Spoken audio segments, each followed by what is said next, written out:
فوز مهم جدا بيحققه النادي الأهلي على حساب فاركو في المباراة المؤجلة من الأسبوع ال11 من الدوري المصري 2-1. فوز صعب جدا حققه النادي الأهلي النهارده بأداء متوسط وبعض أوقات المباراة أقل من المتوسط.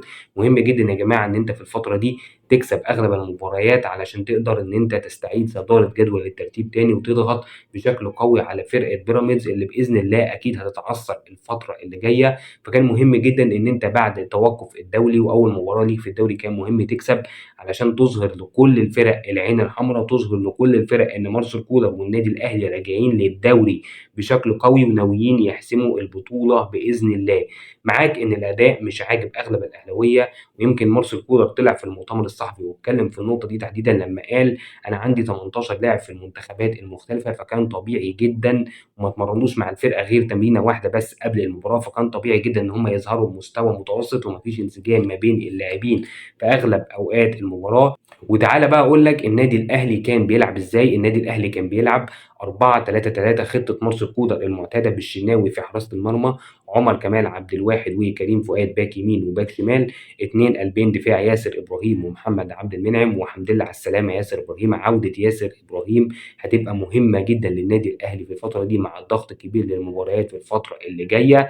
في وسط الملعب كان بيلعب ثلاثه، احمد نبيل كوكا ومروان عطيه وامام عاشور. احمد نبيل كوكا يا جماعه كان بيميل ناحيه الشمال في الجبهه اللي فيها كريم فؤاد وحسين الشحات، وامام عاشور كان بيميل ناحيه اليمين في الجبهه اللي فيها عمر كمال عبد الواحد ورضا سليم. قدام كان بيلعب رضا سليم جناح يمين، مودست مهاجم صريح، وحسين الشحات باك شمال. انا هنا مش هقدر الوم على مارسيل كولر قوي ان هو يبتدي بمودست، لان انت ما عندكش خيارين، هتبتدي يا اما مودست يا اما بكهربا، فكده كده كان مودست هياخد وقت من اوقات المباراه. ويمكن مودست يا جماعه الحسنه الوحيده اللي عملها طول احداث المباراه هي ضربه الجزاء اللي فتحت للنادي الاهلي الجيم. غير كده مودست خارج نطاق الخدمه تماما.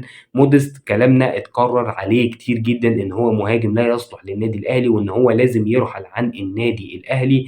من الاخر كده يا جماعه النادي الاهلي محتاج عربيه نص نقل محمله مهاجمين، لان في غياب وسام ابو علي انت ما عندكش المهاجم اللي يقدر يخلص الفرص بنسبه 80% او بنسبه 70%. كلنا كمان شفنا الفرصه الخطيره جدا اللي ضيعها كهربا والانفراد الواضح والصريح اللي ضيعه كهربا في الشوط الثاني لما نزل مكان مودست. بس مودست يا جماعه حاجه غريبه، مودست يعني الكره اللي ضيعها اللي لعبها له حسين الشحات دي في حلق المرمى، دي كره غريبه جدا. اي حد فينا، اي كائن حي على وجه الارض دي لو موجود مكان مودست هيجيب الكره دي جون. مودست يا جماعه كان بيشتت الكوره حرفيا. مودست كان بيدي الكوره للحارس بتاع فاركو. يا جماعه مستوى مزري لمهاجم النادي الاهلي، مستوى مزري لمهاجم النادي الاهلي. كره تانية عملها له امام عاشور طويله وبدل ما يجري كسل يجري. يعني انت خلاص لو جريت هتلحقها وهتروح انفراد وممكن تلعبها لوب من فوق الحارس، لا ده جري في الاول وبعد كده وقف مره واحده، بعد كده افتكر انه لازم يجري تاني فكمل جري. طبعا كان الحارس خرج ولحق الكوره قبليه. كسلت تجري ليه؟ ما تروح على الكوره، يعني روح على الكوره. فيا جماعه والله العظيم اللي بيشوفوا جمهور النادي الاهلي مع انطوني موديست بجد يكفر سيئات اي بني ادم. كمان يا جماعه انا مختلف مع كولر في نقطه مهمه جدا، ان رضا سليم يلعب ناحيه اليمين. رضا سليم يا جماعه خطورته بتبقى ناحيه الشمال. رضا سليم بيختفي تماما لما يلعب جناح يمين، وكلنا شفنا طول احداث الشوط الاولاني رضا سليم مش موجود نهائي. انا من وجهه نظري كان لازم حسين الشحات هو اللي يلعب ناحيه اليمين ورضا سليم يروح ناحيه الشمال، لان خطوره رضا سليم الحقيقيه لما بيلعب ناحيه الشمال. دي وجهه نظري واتمنى كولر ياخد باله من النقطه دي، لانه كده ما بيستفدش من رضا سليم نهائي. النادي الاهلي يا جماعه كان بيلعب طول احداث المباراه عن طريق الاجناب واختراقات الاجناب. الجبهه اليمين في الشوط الاولاني امام عاشور مع عمر كمال عبد الواحد مع رضا سليم، والجبهه الشمال كريم فؤاد واحمد نبيل كوكا وحسين الشحات. الجبهه اليمين هي اللي عملت الشغل الاكتر في الشوط الاولاني والهدفين جايين عن طريق الجبهه اليمين. عمر كمال عبد الواحد كان عامل شغل هجومي اكتر من رائع مع امام عاشور، كانت ثنائيه رائعه وممتازه بالرغم من اختفاء رضا سليم، لان الجبهه دي كانت مميزه جدا طول احداث الشوط الاولاني. في بقى مشكله كبيره كان بيعاني منها النادي الاهلي في المباراه دي، ان انت بعد ما تقدمت اديت الفرصه لفاركو ان هو يمسك عليك كوره ويلعب عليك جيم للدرجه اللي خليته يتعادل يا جماعه في 5 دقائق. النادي الاهلي ما يحصلش فيه كده يا جماعه. النادي الاهلي مش النادي اللي يتقدم في النتيجه والمنافس بتاعه يرجع في خلال 5 دقائق. دي نرفزتني جدا ان انا يتسجل فيا هدف بعد 5 دقائق بس من هدف التقدم اللي حرزه النادي الاهلي. ليه؟ ليه ادي الفرصه لفاركو ان هو يهاجم عليا؟ ليه اسيب الكره لفاركو من الاساس؟ انا المفروض بعد الهدف الاولاني اكمل ضغط واجيب الهدف الثاني واموت المباراه تماما، لكن ما اسيبش المباراه معلقه ويجي فيا هدف تعادل ملوش اي 30 لازمه. كمان النادي الاهلي كان عنده مشكله بقى زي ما انا اشدت بالجبهه اليمنى في النواحي الهجوميه، انا كان عندي مشكله كبيره جدا في الجبهه اليمنى في النواحي الدفاعيه. امام عاشور ما كانش بيرجع يغطي مع عمر كمال بالشكل الكافي، فكنا بنشوف اغلب اختراقات نادي فاركو من ناحيه اليمين اللي فيها عمر كمال وامام عاشور، وبالفعل قدروا يحرزوا هدف التعادل عن طريق كره من نص الملعب اتلعبت في ظهر عمر كمال عبد الواحد. الشناوي بيطلع بطريقه متسرعه بتتلعب لوب من فوقيه وبيحرزوا منها هدف التعادل. هدف برضه سليم 100%، ما فيهوش اي مشكله، زي ما ضربه الجزاء بتاعه موديست سليمه 100%. كمان وسط الملعب يا جماعه كان في مشكلتين مهمين جدا كان بيعاني منهم النادي الاهلي في وسط الملعب. هي اول حاجه الكره الثانيه يا جماعه الساقطه من دفاع النادي الاهلي كانت دايما بتروح للاعيبه فاركو، ما بتروحش للاعيبه وسط ملعب النادي الاهلي. المشكله بقى الاكثر خطوره وهي الضغط بتاع وسط الملعب. افتكاك الكره بتاع وسط الملعب كان ضعيف جدا، سواء من مروان عطيه او من امام عاشور او من احمد نبيل كوكا طول احداث الشوط الاولاني. افتكاك الكوره بنسبه ضعيفه جدا، ان انت بتفتك الكوره من لعيبه نادي فاركو كانت بنسبه ضعيفه جدا، فكنت بتدي الفرصه لفرقه فاركو انها ماسكه عليك كوره وعامله عليك جيم بعد انت ما احرزت الهدف الاولاني. طبعا مش هينفع نعدي الفيديو ده من غير ما نتكلم على امام عاشور وابداعات امام عاشور. امام عاشور يا جماعه احسن لاعب في مصر بفرق كبير جدا عن اقرب لاعب ليه او اقرب منافس ليه. امام عاشور يا جماعه بيعمل مع النادي الاهلي حلويات، بيقدم حلويات مع النادي الاهلي. امام عاشور هو الصفقه اللي هيفضل جمهور الزمالك يبكي بسببها دم كل ما يشوف امام عاشور بيجيب هدف مع النادي الاهلي او بيعمل اسيست مع النادي الاهلي. النهارده امام عاشور هو نجم المباراه الاول، بيقدر يحرز هدفين بيحسم لك بيهم مباراه مهمه جدا.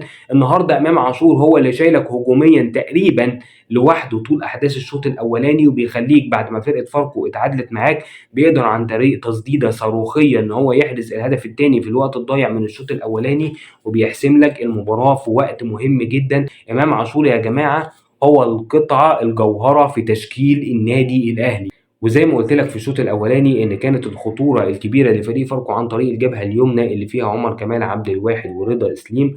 كولر افضل للنقطه دي مع بدايه الشوط الثاني، وانا هنا بحيي مارسيل كولر على تدخله السريع في المباراه، وانه ما سابش الامور تفلت منه، وانه ما ابتداش الشوط الثاني بنفس تشكيل الشوط الاول لغايه ما يلبس هدف التعادل وبعد كده يرجع يدور على هدف التقدم من جديد. لا، كولر اول ما حس ان في مشكله في الملعب على طول قرر ان هو يتدخل بتغييرات وتغييرات صحيحة 100% علشان يقفل الخطورة تماما على فريق فاركو. التغييرات اللي عملها مارسيل كولر وهي نزول ديانج مكان أحمد نبيل كوكا المختفي تماما طول أحداث الشوط الأولاني، وكمان نزول عبد القادر مكان رضا سليم برضو المختفي تماما طول أحداث الشوط الأولاني. وهنا عبد القادر راح ناحية الشمال مكان حسين الشحات، وحسين الشحات اتنقل لناحية اليمين مركزه الطبيعي. كمان حصلت تغييره تانية في وسط الملعب، ديانج راح ناحيه اليمين مع عمر كمال عبد الواحد علشان يقفل الخطوره على فريق فاركو من الجبهه الاكثر خطوره لفريق فاركو، وامام عاشور راح ناحيه الشمال مع احمد عبد القادر ومع كريم فؤاد. دي التغييره التكتيكيه اللي فرقت جدا مع النادي الاهلي ومارسيل كولر في بدايه احداث الشوط الثاني. التغييره دي خلت فريق فاركو يا جماعه مش عارف يشكل اي خطوره على مرمى النادي الاهلي تقريبا طول احداث الشوط الثاني. وهنا في مشكله بالنسبه للمدير الفني في فاركو. انت المفروض طالما ايقنت ان مارسيل كولر عرف الطريقه بتاعتك وعرف الخطه بتاعتك وقفل عليك الجبهه الخطيره عن طريق ان هو نزل ديانج وودى امام عاشور ناحيه الشمال، كان المفروض تغير طريقه اللعب وتحاول تهاجم من ناحيه الشمال اللي فيها امام عاشور اللي بيعاني في النواحي الدفاعيه شويه، مش هيبقى مساند بنسبه 100% لكريم فؤاد في النواحي الدفاعيه، فكان لازم تعمل كده. وكمان احمد عبد القادر كلنا عارفين انه اضعف دفاعيا من حسين الشحات، ولكن المدير الفني لفريق فاركو قرر ان هو يستمر بنفس الاسلوب ونفس النهج الهجومي. علشان كده طول احداث الشوط الثاني ما شفناش اي خطوره تقريبا على مرمى محمد الشناوي من فريق فاركو. فشابوه لمارسيل كولر على التغييره التكتيكيه المهمه جدا دي، واللي خلت النادي الاهلي يامن لدغات نادي فاركو طول احداث الشوط الثاني.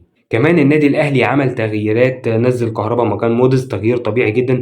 وموديست اساسا كان لازم يطلع من بدري جدا، ولكن طلعه بعد كميه الفرص الكتير جدا اللي اهدرها، اللي شلت كل جمهور النادي الاهلي. كمان عمل تغييره، قفشه مكان امام عاشور عشان يحاول يمسك شويه الكره في وسط الملعب، لان اخر 10 دقائق يا جماعه فريق فاركو ضغط بشكل قوي جدا على فرقه النادي الاهلي. النادي الاهلي ما كانش قادر ان هو يمسك كوره في وسط الملعب. كمان عمل تغييره، طاهر مكان حسين الشحات. كلنا عارفين طبعا ان طاهر في النواحي الدفاعيه افضل كتير جدا من حسين الشحات، فكانت التغييره دي علشان يحاول يامن الجبهه اليمين اكتر واكتر من هجمات نادي فاركو. وانا هنا بقى كمان عندي مشكله كبيره جدا في اخر 10 دقائق من المباراه مع النادي الاهلي. النادي الاهلي يا جماعه في اخر 10 دقائق من المباراه ما كانش عارف يخرج بالكوره، ما كانش عارف يحافظ على الكوره لمده 10 ثواني ورا بعض. كان فريق فاركو بيضغط ضغط عالي جدا على فريق النادي الاهلي، لانه خلاص ما عندوش حاجه يخسرها. يا اما انا هضغط ضغط عالي وهحرس هدف التعادل، يا اما هتتعمل عليا هجمه مرتده ويخش فيها الهدف الثاني. فهو قرر انه يضغط ضغط عالي جدا على فريق النادي الاهلي. الضغط ده اربك حسابات النادي الاهلي تماما. النادي الاهلي ما كانش قادر يطلع بالكوره خالص. النادي الاهلي ما عملش اي هجمه مرتده في اخر 10 دقائق من المباراه، ما شكلش اي خطوره على مرمى فريق فاركو في اخر 10 دقائق من المباراه بسبب الضغط العالي اللي عمله فريق فاركو عليك. كمان النادي الاهلي كان بيفقد الكوره بشكل سريع جدا، وعلى الرغم من نزول قفشه، لان ده برده ما فادش كتير النادي الاهلي. يعني كان كولر زي ما قلت لك منزل قفشه علشان يمسك كوره شويه في وسط الملعب ويقدر ينقل النادي الاهلي للنواحي الهجوميه، لكن ده ما حصلش برده. والنادي الاهلي كان بيفقد الكوره تقريبا 5 او 10 ثواني، كان بيفقد الكوره لمصلحه نادي فاركو في اخر 10 دقائق. فده عيب خطير جدا لازم نحاول نتلافاه في المباريات اللي جايه. في النهايه مبروك الفوز، فوز مهم جدا للنادي الاهلي. اداء زي ما قلت لك متوسط، ولكن اهم حاجه في الماتشات اللي زي دي 3 نقاط. مبروك لجمهور النادي الاهلي الفوز، وان شاء الله نكمل سلسله الفوز دي علشان نقدر نستعيد صداره الدوري المصري. السلام عليكم.